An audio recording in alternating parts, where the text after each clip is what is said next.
Isang magandang araw sa inyong lahat. Ako po si Alvin Barcelona at kayo ay manonood ng The Feast Light. Ang The Feast ay isang pagtitipon ng Light of Jesus Family na pinasimulan ni Brother Bo Sanchez. Ito ay nagaganap sa lahat ng sulok ng bansa at sa buong mundo kung saan may pagtitipon sa pangalan ni Jesus at nakakaranas ng pag-ibig, ng pag-asa at pagpapalalim ng pananampalataya na maaari nyo rin maranasan at gawin pagkatapos yung manood sa pagbabahaginan o sharing ninyong magkakasama gamit ang mga reflection guides na ibibigay pagkatapos ng talk na inyong mapapanood. Simulan na natin ang ating feast sa ating panalangin. Sa ngalan ng Ama at ng Anak at ng Espiritu Santo. Amen. Sa araw na ito, tinatanggap ko ang pag-ibig ng Diyos para sa akin. Sa araw na ito, ako ay nagbubukas sa hindi masukat, walang hanggan at nag-uumapaw ng kasaganaan ng Diyos sa buong sangnilikha. Sa araw na ito, ako'y nagbubukas sa biyaya, kagalingan at himala ng Diyos. Sa araw na ito, ako'y nagbubukas sa salita ng Diyos upang ako'y maging kahalintulad ni Jesus araw-araw. Sa araw na ito, aking itinatanghal na ako ay mahal ng Diyos. Ako ay lingkod ng Diyos. Ako ay makapangyarihang kampyon ng Diyos. At dahil ako ay pinagpapala ko ang mundo sa ngalan ni Jesus. Amen. Sa ngalan ng Ama at ng Anak at ng Espiritu Santo. Amen. Grace is gained righteousness at Christ's expense. The grace of God is not generic. There is a dimension of grace. Grace is God choosing to bless us rather than curse us as our sin deserves. From Latin, price paid. Mercy is loving the unlovable and forgiving the unforgivable. So the grace of God gives you the ability to accept, to act, to appreciate, and to adore Christ. Realizing that forgiveness is setting a prisoner free and discovering that that prisoner is me.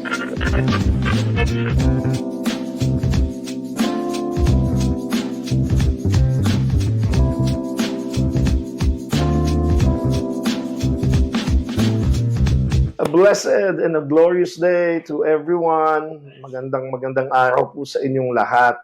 Kamusta na po kayo? Welcome again to our continuing series na pinamagatan nating Side A, Side B.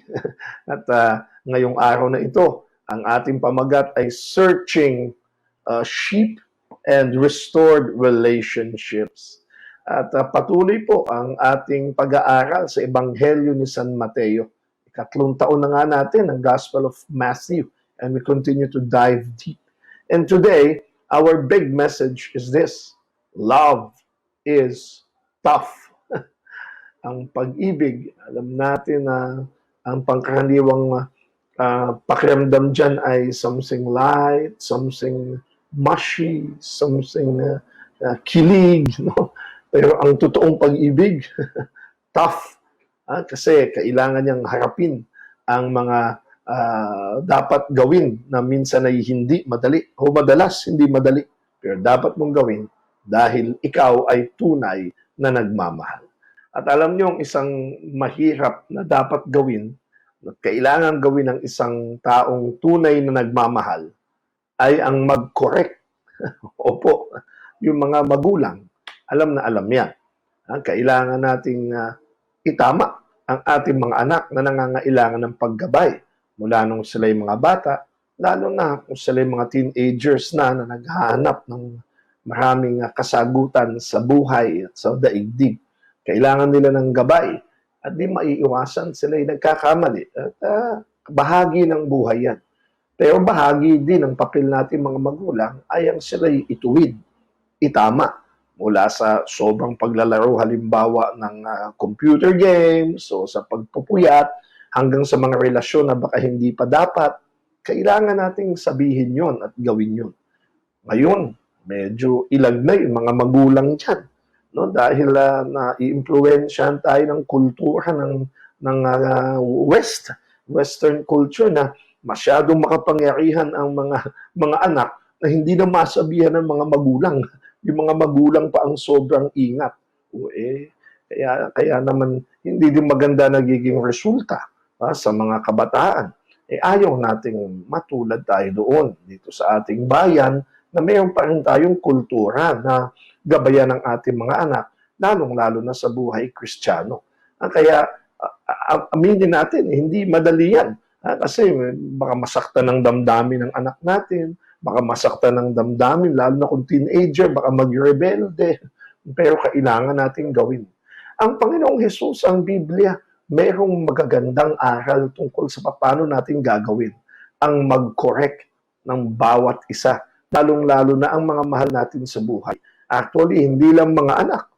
Kung kahit kaibigan mo yan, mahal na mahal mo, pero kung siya nagkakamali, hindi ba? Dapat i-correct mo siya. Kaya lang, ito ang problema. Do we like correcting people? Or do people like to be corrected? Tulad nga na nabanggit ko kanina masyado na tayong ingat ngayon, hindi ba? Na baka magalit siya, o baka sensitive siya, baka pag pinagsabihan ko, ay ikasama niya, ikatampo niya, at masira pa ang aming pakikipagkaibigan. Dahil tayo din ngayon, pusong mamon na naging balat sibuyas tayo na ayaw nating tayo ay tinutuwid, ayaw nating tayo ay tinatama, at maraming kadahilanan yan, lalo na sa mundo ngayon. Kaya maraming mga taong allergic ngayon na mapagsabihan. Kaya babasahin natin maya-maya ang mga diretsong aral ng Panginoon on how we should correct one another. In today's key passage, Jesus teaches us how to correct people. Pero again, tulad nga ng sabi ko, hindi madali. Kasi sa modern world natin, there are at least 3 poles that makes us hesitant to correct one another kahit kailangan dapat nang gawin. Ano yung pull? Ibig sabihin nun, yun nga, yung hinihila ka na, hindi, wag na, hayaan ko na lang kaysa sa masira pa yung baka magalit pa siya. Bakit? Ito yung 3 pulls yan Ang first pull, lagi kasing nadidinig natin, who are you to tell me what to do? Hindi ba? Sasabihin ng iba, sino ka para sabihan ako kung ano ang dapat kong gawin, kung paano how I live my life, kung ano yung dapat kong sabihin o isipin o paano kong gawin itong trabaho ko o kung paano kong gawin ang pagpapalaki ko sa anak ko o kung paano ang pananampalataya ko sa Diyos. Sino ka? Kasi sa panahon ngayon, di ba? Parang ito ang nadidinig natin. What people are saying today. Ayan. Ito, your values are yours and my values are mine. Kanya-kanyang diskarte yan. Kanya-kanyang pamamaraan sa buhay. Kaya respetuhin mo yung gagawin ko, respetuhin ko yung gagawin mo. You do your thing, I do my thing. Ganyan yan, di ba? Wala tayong pakialaman sa isa't isa. Kaya sa ganyang mentalidad, parang sinasabi natin, there are no absolutes. Who are you to tell me what to do? Iba yung buhay mo, iba yung buhay ko. Huwag mo akong pakialaman. Ang ibig sabihin kasi ng absolute, magkakaiba tayo ng paniniwala. Magkakaiba tayo ng prinsipyo. Kaya nadidinig natin palagi yan. Although may katotohanan yon, pero mahirap din pag-iisipin natin kanya-kanya na lang tayo ng interpretasyon ng kung ano ang tama at mali. Ang tawag dyan ay relativism. Yung bang wala ng tama at mali, wala ng absolute. At ang dinadagdag pa nga ng marami dyan, di ba? Basta ako, walang tinatapakang tao. Wala akong nasasaktan. As long as I don't harm anyone, I'm free to do what I want to do. Di ba? Kaya kahit basta wala akong nasasaktang tao, wag mo akong pakikialaman. Ito nang ang problema niyan How sure are you that no one is being harmed sa iyong gawi? Halimbawa, may bisyo, nagsisigarilyo, halimbawa, si tatay, dahil mahal mo siya, o asawa ka, si nanay, sabihin, itigil mo ngayong paninigarilyo mo. O sinabihan ng anak, tay, tigil mo niyo ng paninigarilyo mo. Pwedeng ang sagot ni tatay, bakit? Katawan ko ito Lumalayo naman ako pag nagsisigarilyo wala naman ako natatapakan sa inyo. Pera ko naman yung pinangbibili ko ng sigarilyo. Totoong mga ba na wala naman siyang nasasaktan? O wala namang naapektuhan? O hindi totoo yun, di ba? Kasi lahat ng ginagawa natin may epekto. Talk natin last week yan yung domino effect.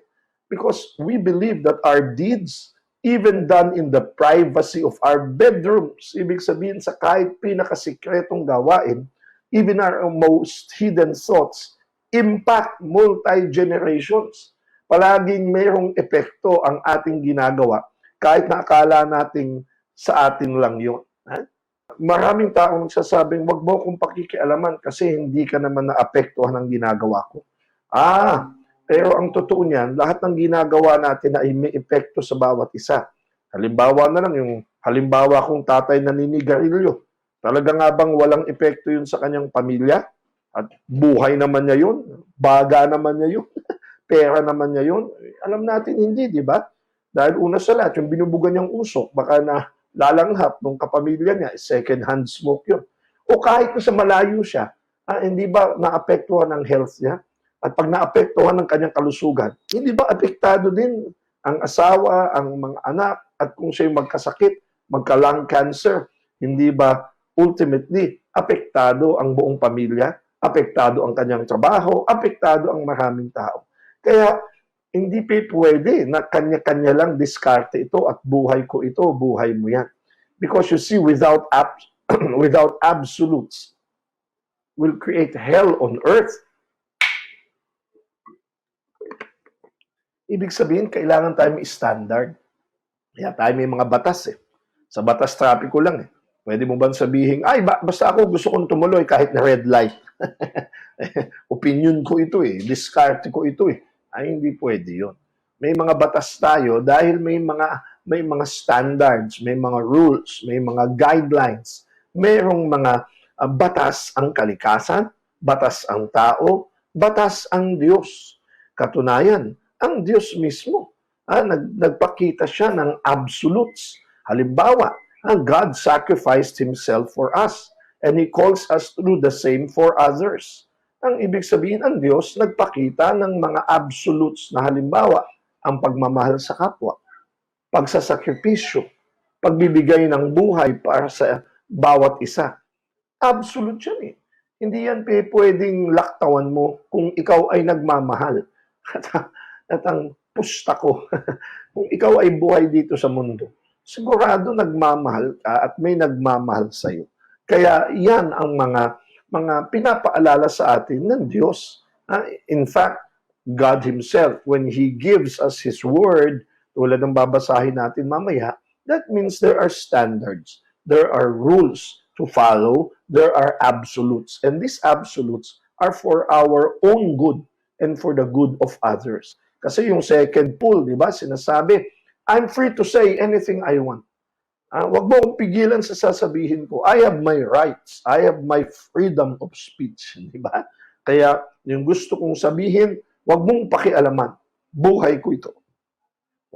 Kaso, kung ang sasabihin mo sana ay mabuti, o katotohanan, di go ahead. Sabihin mo na mahal mo ang nanay mo. Sabihin mo na mabuhay ang Pilipinas. Sabihin mo na praise the Lord. Sabihin mo na magmahalan tayo. Okay yan. Be free to say what you want to say as long as it gives life, it encourages, it speaks of the truth, it promotes peace and love. Ang interpretasyon natin ngayon dyan sa I'm free to say anything I want, naging generation tayo ng mga bashers. Tignan mo na lang sa social media ngayon. Pag may mag-post, kahit na anong ganda ang pinakita, anong ganda ng ginawa, kaka-relate ako dyan. Kasi itong mga huli kong post, papakita ako supposedly ng inspirasyon, ng pagkawang gawa, pagmamahal. Naku, mayroon pa din magsasabing pakitang tao, mayroon pa din magsasabing magyayabang, yung mga tao na ang nakikita palagi yung mali, yung mga cynical, ang laging iniisip nila, mayroong hidden agenda yan, o lagi nilang hahanapan ng negatibo. Parang yung mga Pariseo at na binabantayan ang Panginoong Hesus. Sa lahat ng gagawin niya, may makikitang mali. Yun ba yung freedom? Yun ba yung freedom na tayo ay maghanapan ng mali, maghanapan ng... Pero ang pinag-uusapan natin, correction. Abay, oo, pwede din natin at dapat nating sabihin yung mali.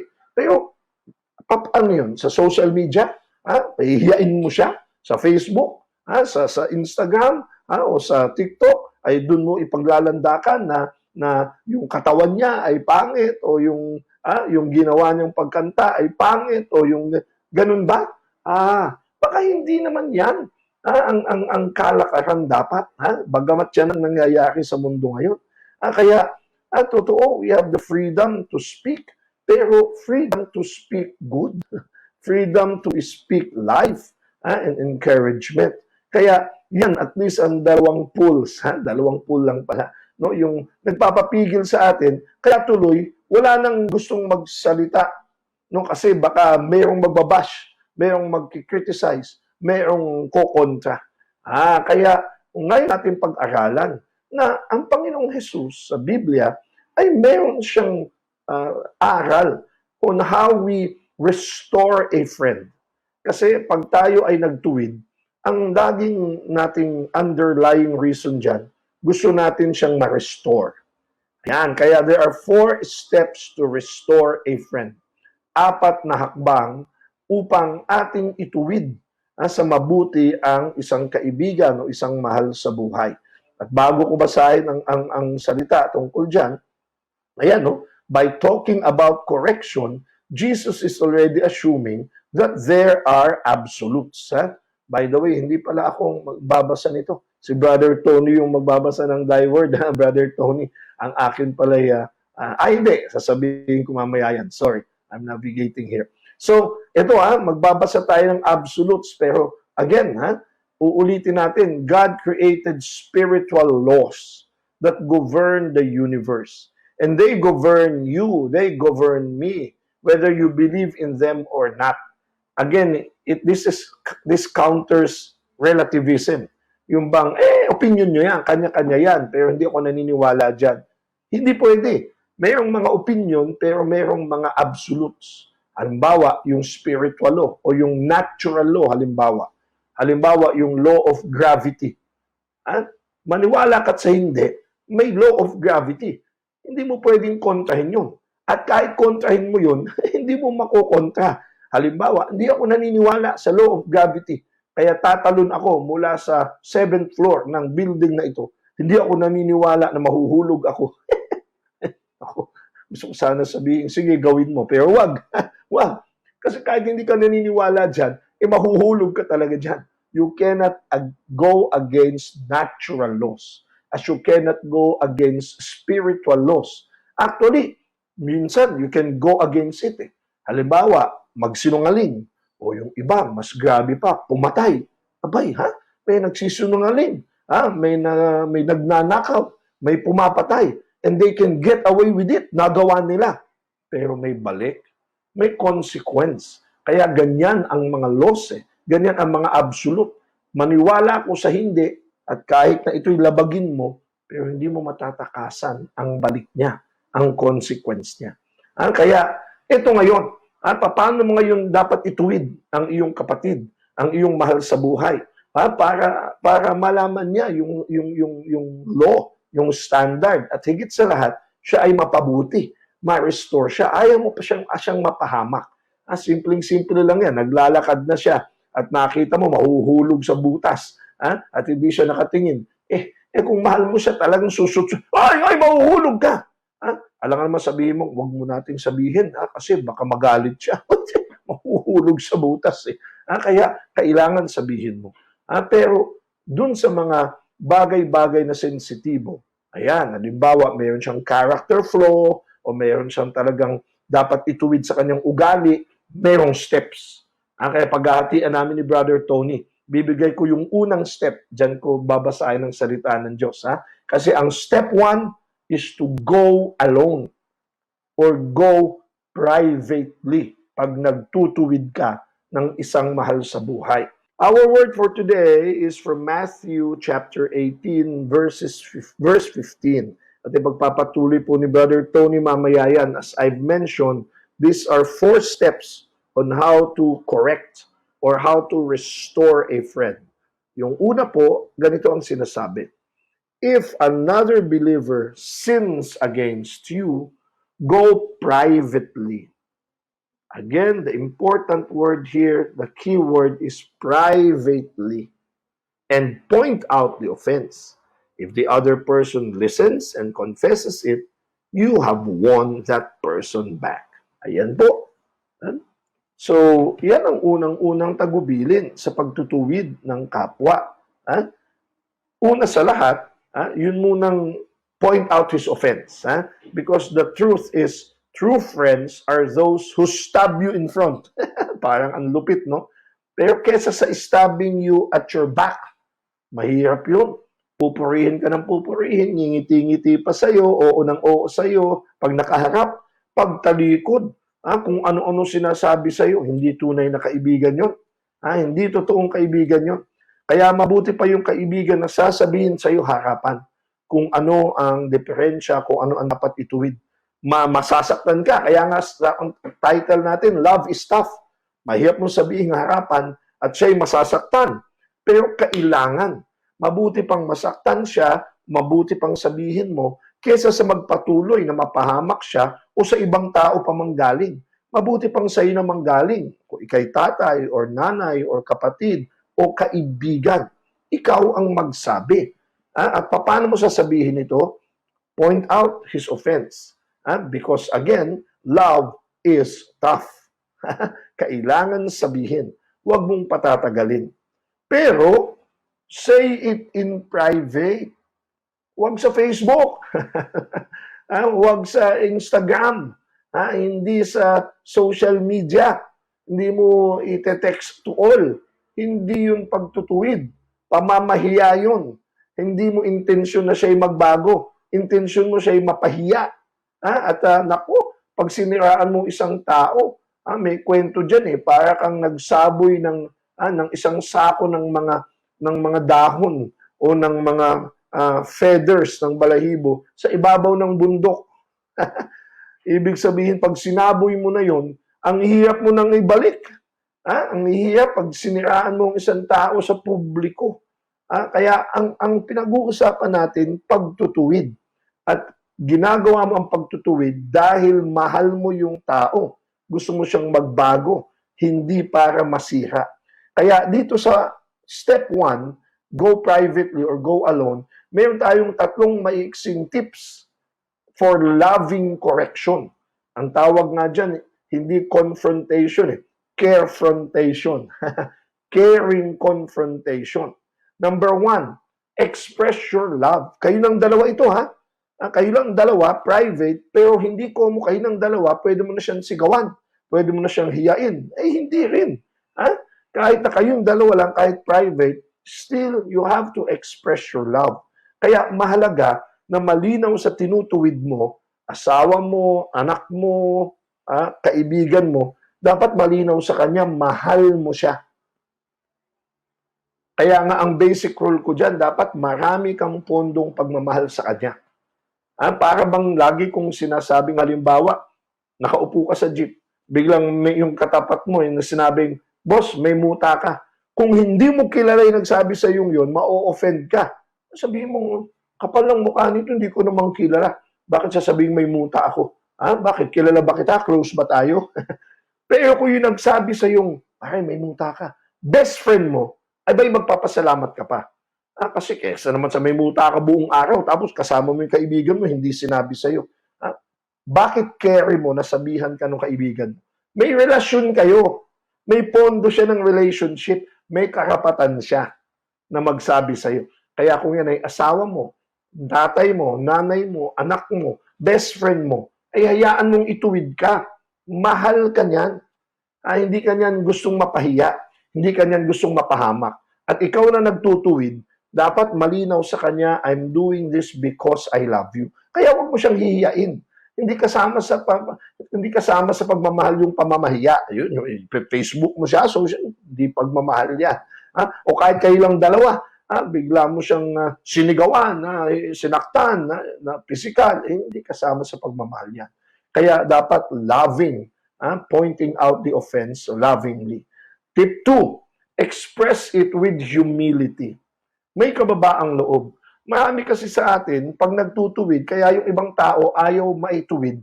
Kasi baka yung nagtutuwid, siya nga itong maraming atraso eh. Baka ikaw na nagtutuwid, ikaw nga itong, di ba, sabi nila, bago mo linisin ang dungis ng iyong kapwa, tignan mo din ang dungis sa iyong muka. Baka kasi niya balikan ka niya, parang may muta ka, baka balik niya sa iyo, ikaw din, mas dalawang mata mo, may muta. Kaya, pag ikaw nagtutuwid, don't come from a position na mas magaling ka, na mas mataas ka, na mas banal ka. Hindi ka pakikinggan. Ang agenda mo nun, hindi siya ituwid. Ang agenda mo nun, ipakita mo na mas magaling ka sa kanya, mas banal ka sa kanya. Ay, hindi ganun. Ang tunay na pagtutuwid ay pagsasabing ako rin, nagkakamali rin ako. In fact, itong pagtutuwid ko sa iyo, baka nagkakamali ako. Pero kailangan ko lang sabihin sa iyo kasi mahal kita. Hindi kita gustong mapahamak, gusto kang maituwid. Pero ako din, nagkakamali din ako. At baka nga itong nadinig ko tungkol sa iyo, baka mali, bahala ka na. Pero kailangan ko lang sabihin kaysa sa iba mo pa malaman. Yan! Pag ganyan na nagtutuwid sa iyo, may pagmamahal, may kababaang loob, ay makikinig. Yung tinutuwid mo, makikinig siya. At pinakahuli, express your commitment. Napakahalaga niyan. Hindi ka lang nagtutuwid tapos iiwan mo na siya sa ere. Hindi. Pag ikaw nagtuwid, parang ganito yan eh. Pag siya nagsabi ng problema, dapat mayroon din siyang offer na solusyon. O gusto niyang maging bahagi ng solusyon. Yung taong tinuwid ka, ang sinabi lang, panay problema mo, hindi naman nag-offer ng tulong o ng advice o at least ng kanyang presensya. Hindi din masyadong nakatulong yun. Pangalawa, alam nyo, ang katotohanan yan, baka yung sinasabi mong problema doon sa taong yun, baka naman alam na niya yung problema niyang yun eh. Baka sinasabi mo sa kanya, alam mo, ikaw kumakalat ang balita na hindi ka nakakabayad ng utang. Palagay mo, hindi niya alam yun. Alam niya yun, siya nga yun, kakautang eh. Ngayon, habang sinasabi mo yan, bakit mo sinasabi yan? Lalo na't alam na niya, lalo na't kalat. Baka dapat, kaya mo sinasabi yan, ay palalakasin mo ang loob niya na kaya niyang bayaran yun at kasama ka sa solusyon. Pero alam mo, kalat na dito na baon ka daw sa utang at hindi mo nababayaran. Pero sinasabi ko sa iyan kasi alam ko mababayaran mo din yan. At andi dito ako para makatulong. May kilala ako na baka pwede mong lapitan ng walang interes o nandito ako na mayroon akong konting itutulong. Ganon. Pag ganyan ang taong nagko-correct, nagtutuwid, makikinig sa'yo. Kasi andyan ka on a position of love, position of humility, and position of helping. Kaya nga ang tanong mo, pag sabi mo sa kanya ng problema niya, pagkasabi mo ng mali niya, paano ako makakatulong? At nandito ako. Kung yan ay isang problema na talagang lalakbayin mo pa o mahaba-haba mo pang susolusyonan, I'm here. I'm here to stand by you. Naku, kung ganyan ang ating pagtutuwid sa ating kapwa, lalo mahal sa buhay, naku, lalo siyang mapapaigi at maramdaman niya na talagang you want to restore that person. Ganyan ang gustong pagtutuwid ng Panginoong Jesus. So, na step 1 tayo. Private. At dun sa 3 tips, with love, with humility, with commitment. Paano kung ayaw pa rin makinig? At hindi pa rin nagbabago? Yan. Yan ang bibigay sa ating 3 next steps ni Brother Tony. Welcome, Brother Tony. Step 1 pa lang, mga kapatid. Step 1 pa lang, siksik, liglig, at umaapaw na. And oftentimes, when we go alone, hindi yan madali. Step 1 pa lang, ha? Kasi in our times right now, most of us would rather want to vent it out online, no? Kumaga, ang style natin, bato-bato sa langit. Kung sinong tatamaan, wag magalit, no? Thank you so much, Brother Alvin. Powerful message for us today. And step 1 pa lang yan, go alone, no? And with those first step, May tatlong tips again. Express your love, express your humility, and express your commitment. Ito ang ating step 2. Here it is. Go with a friend. And we read from our scripture, no? Go with a friend, ang step 2, and our scripture is from Matthew chapter 18, verse 16. Basahin natin. But if you are unsuccessful, take 1 or 2 others with you and go back again, so that everything you say may be confirmed by 2 or 3 witnesses. Sometimes kasi, confrontation or carefrontation fails. Bakit? Because of defensiveness, no? Baka yung kapatid natin, he or she feels defensive. Di po ba? Baka ang tingin niya is, ay, sinasabihan mo lang ako dahil inggit ka lang, no? You're just telling me because you're jealous. O kaya, you shouldn't be affected, no? Sinasabi ko lang yung totoo. Sinasabi ko lang kung ano nakita ko. Would you deny it's the truth? Baka oversensitive ka lang, baka OA ka lang, baka exage lang yan, no? And sometimes, that is how our brethren, when we confront them, carefront them, ganun ang response, ganun ang reaction. But this is what we need to do. Sinasabi ni Jesus, when another person is defensive, we need to also bring another into the conversation to bring witness, no? Not to be against this person, again, mind you, pero to love this person. You need another witness to confirm what you're expressing sa tao na to. Especially na you look at this person bilang kapatid, bilang anak ng Diyos pa rin. And hopefully, this person will now listen, no? Kung familiar po ba kayo sa AA or Alcoholics Anonymous movement, no?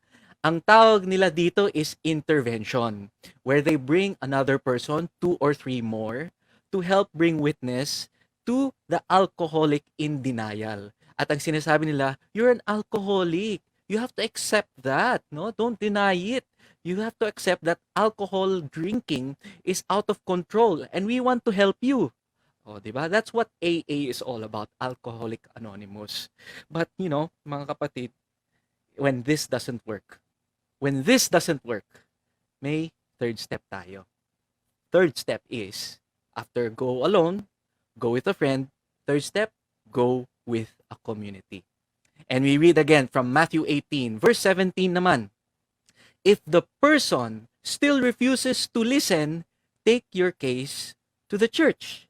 Now, konting context lang po ito because it's important we understand the verses we are pointing out in our talks from the context that we're coming from, no? From where the gospel writer, si Matthew, is coming from. Kasi sa panahon ngayon, pag sinabi natin church, ang pupasok sa isip natin kagad is parish, parokya. So, syempre, hindi pwede na ibulgar sa buong parokya, no? Parang final announcements pagkatapos ng misa, ay, si Tony may illicit immoral relationship kay ganito, or ito, lasinggero, ito, drug addict. Hindi pwedeng ganon. Chismis na yon, no? Hindi yan announcement. That's not how it was sa panahon ni Matthew. Mas lalo sa panahon ni Jesus. Because when Matthew was writing his gospel, he was writing it to the small churches. Kasi nagsisimula pa lang ang Kristyanismo. No? It was just starting during his time. So when Jesus refers to church, he was referring to the extended family ng mga believers, mga disciples, mga Christians. And usually, ang tawag sa mga small churches na ito of maybe 10 max, 10 to 15 is Iglesia sa wikang Greek. Parang yung salitang Tagalog, Iglesia, di po ba?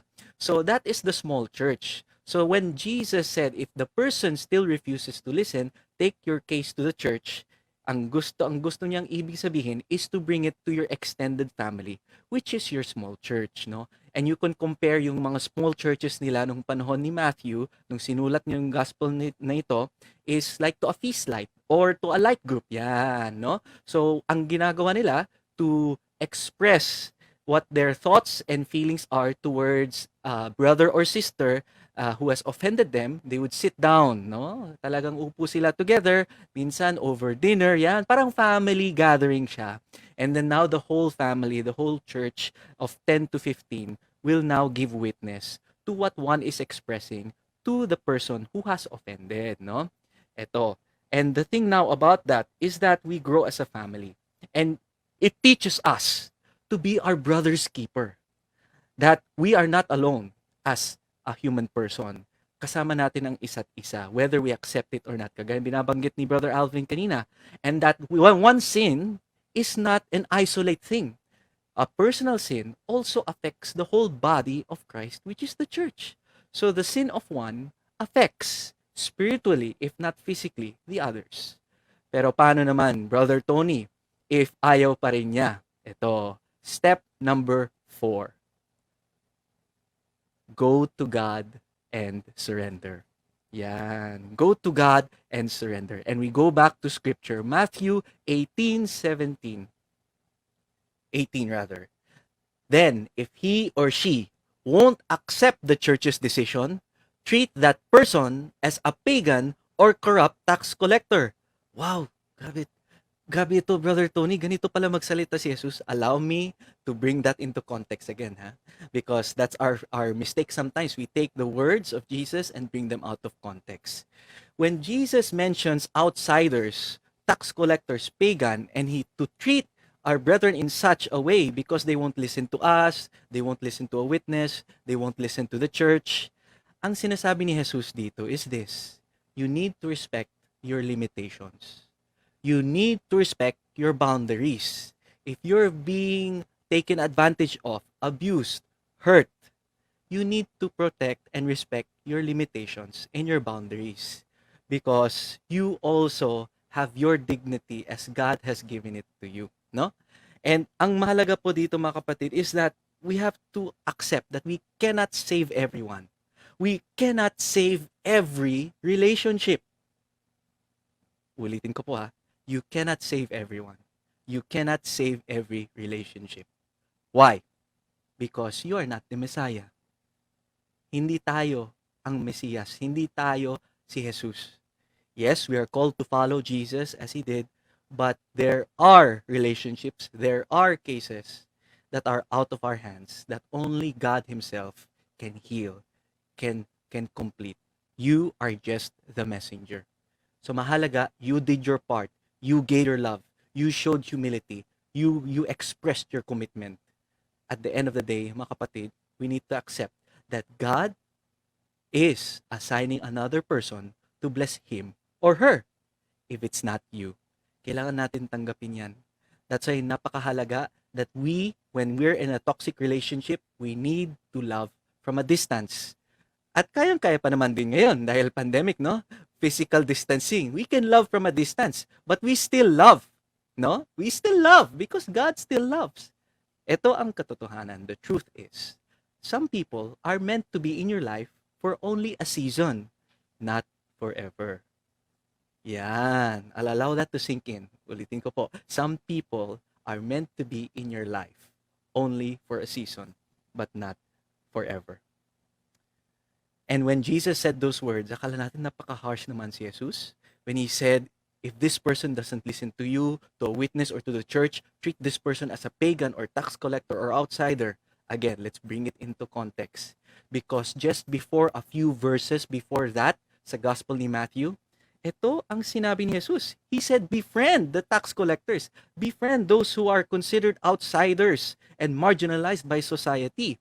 Ang sinabi ni Jesus sa Matthew 18:12, just before when He told about treating our brothers and sisters that way, sabi niya, if a man has 100 sheep and one of them wanders away, what will he do?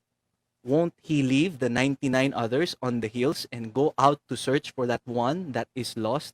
O, diba? Nagbigay ng context muna si Jesus before He taught how to love others who have offended us and offended the church and offended a community or a family.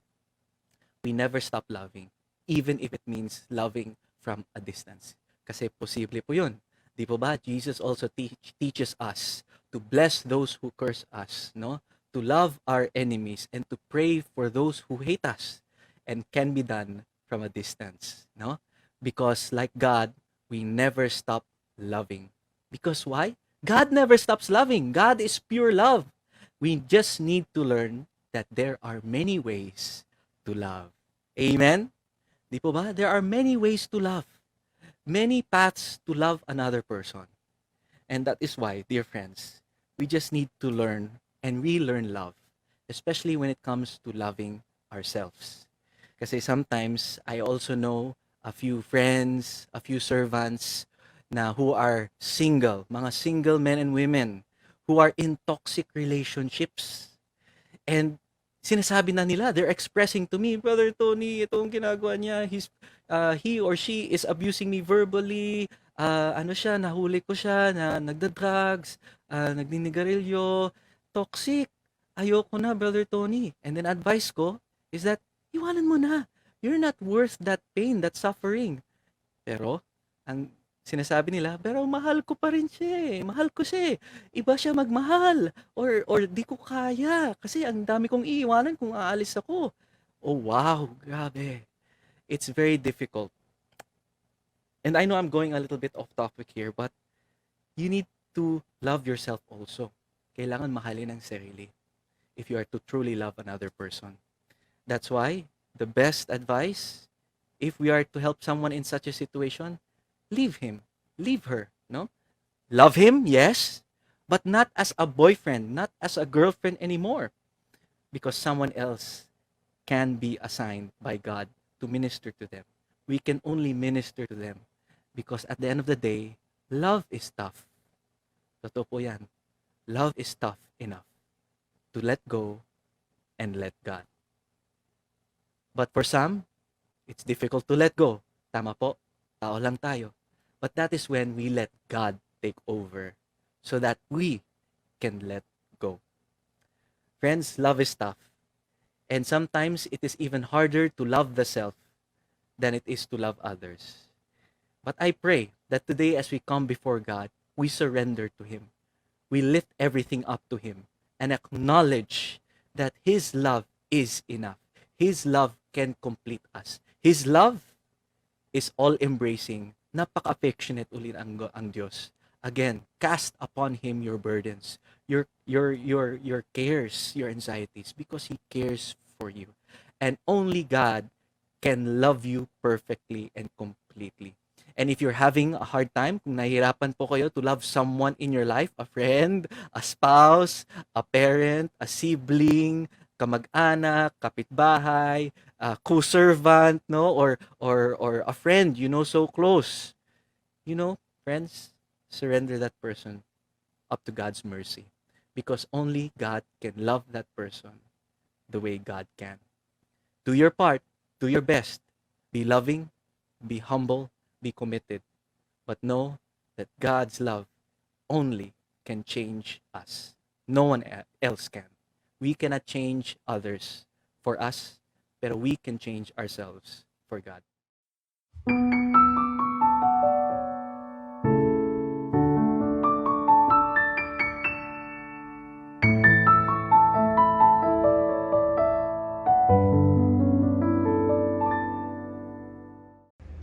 Tayo'y manalangin. Sa ngalan ng Ama at ng Anak ng Espiritu Santo. Amen.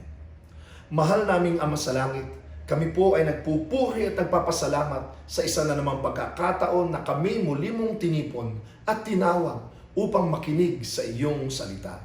Ipinapanalangin ko ang lahat na ngayon natitipon sa ginanap na feast light na ito. Itinataas ko ang mga panalangin, pangangailangan at mga pangarap ng bawat isa para sa kanilang mga pamilya, sa kanilang mga hanap buhay, sa kanilang kalusugan, sa kagalingan ng mga may sakit, at sa anupamang mga kahilingan, puno ng pananalig at pananampalataya na ito ay ipagkakaloob mo sa iyong takdang panahon at pamamaraan. Nawa, patuloy ang maging pagtitipong tulad nito upang lalong ang mabago ang aming mga buhay ayon sa iyong kalooban. Sa ngalan ni Jesus. Amen. Sa ngalan ng Ama at ng Anak at ng Espiritu Santo. Amen. Maraming salamat muli sa inyong panonood. Huwag niyong kalimutan na regular na magtipon muli sa ating feast light at siguradong mayroong magandang mangyayari sa inyong lahat. God bless you.